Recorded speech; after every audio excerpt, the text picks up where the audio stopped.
Can you guys see it? Can you see the glory?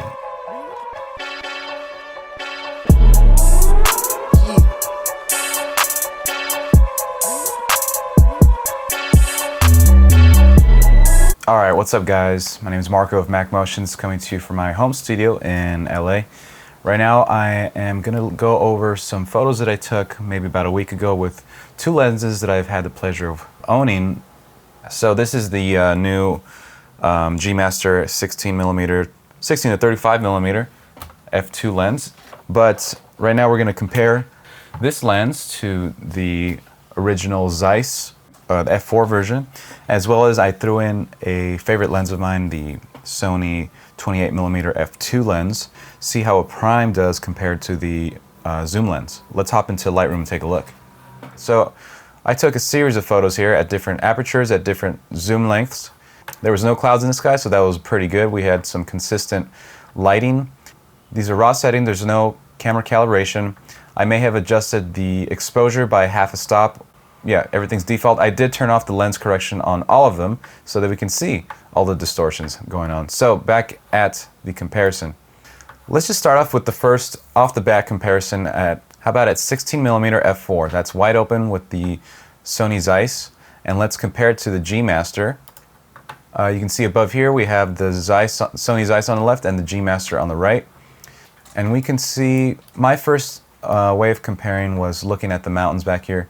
At a 2x zoom, we can see that the mountains over here on the GM side, G Master lens, there's a bit more contrast. On the Sony Zeiss, things are a little, somewhat hazy, still pretty good though.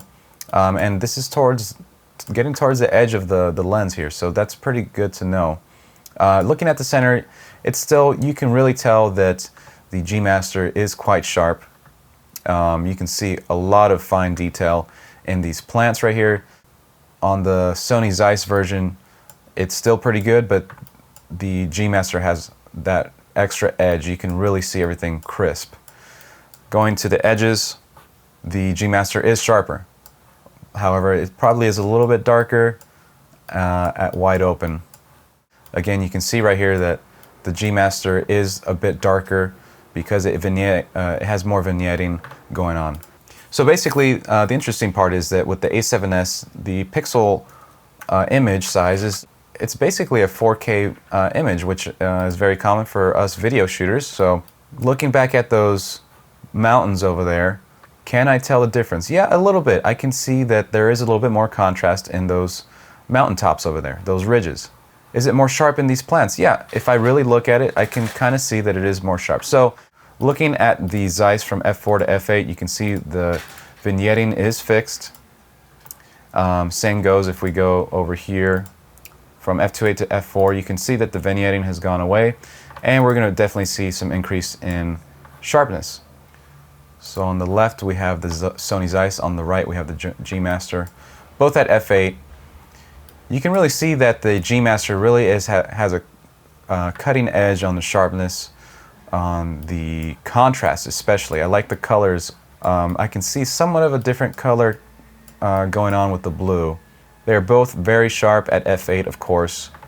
Slight edge I would give to the G Master. Let's go to the corners. These corners, of course, will be out of focus compared to what I was focusing, which is the middle. Actually, let's jump to 28, and that way we'll be able to compare it to the Sony 28mm prime lens that I have.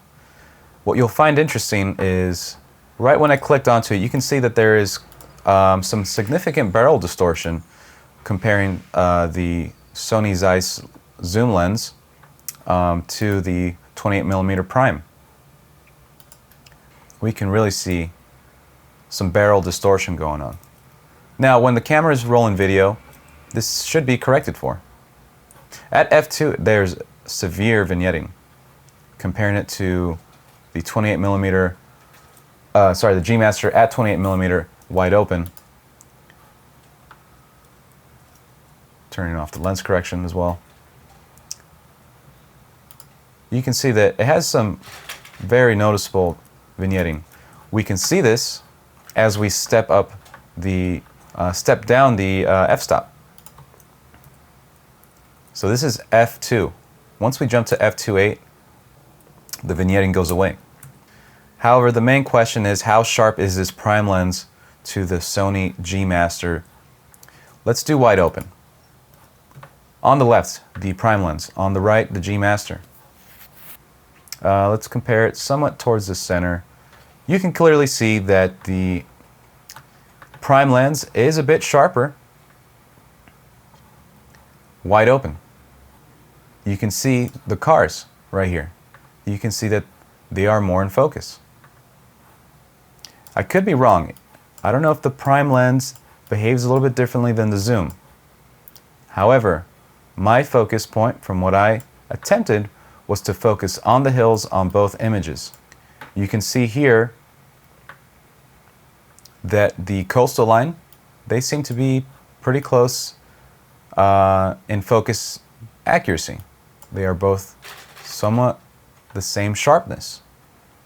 However, when I go down here to these shrubs nearby, you can see there's a clear difference in bokeh going on. Now, the question is, let's go to f4 on the G Master. Right now, it seems that the G Master at f4, let's just jump to f4 on the 28mm. Both of these look very sharp at the coastline. They seem perfectly in focus. What's throwing me off is that when we go down to this foreground right here, this was maybe just a few feet in front of me, maybe 8 feet. There's a clear difference in focus. There is way more bokeh going on with the prime lens. This effect is the same even if I compare the Sony Zeiss zoom lens or the G Master zoom lens. Let's just do that right now. Both lenses at f4. Same result. There is more focus with the zoom lenses as far as the foreground is concerned. So whether this is a slight focus misaim, I don't know, because my aim was the hills and these cars over here, and it seems like they're both in focus. I can definitely notice that from this coastal line. I can see the lines, they are in focus. So going deeper down, let's go to the 35mm focal length of these zoom lenses. G Master on the right, Sony Zeiss on the left. Wide open, there is some vignetting here. But I seem to like the color a little bit better from the G Master. Just seems a little bit more flat on the Sony Zeiss. Let's zoom in. You can see right here, just in the shrubs and weeds, there is more fine detail on the G Master side. Looking at the hills. Of course, we're at the edge here. At wide open, f2.8, it's going to be a little bit soft out here. However, the color is a little bit different. Which one you like will just depend on your taste. Here I can kind of see the blues going slightly more cyan than on the Sony Zeiss. Just something I'm noticing here, slightly. I can see better edges from the coastal line here. The coastal line has better, it's just better definement right here on that little edge there, that little cliff. Again, these patterns are consistent throughout.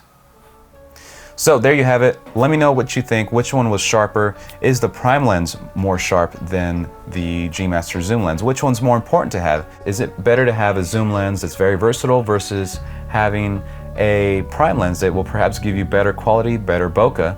Let me know in the comments. This has been Marco of Mac Motions. Check you out later.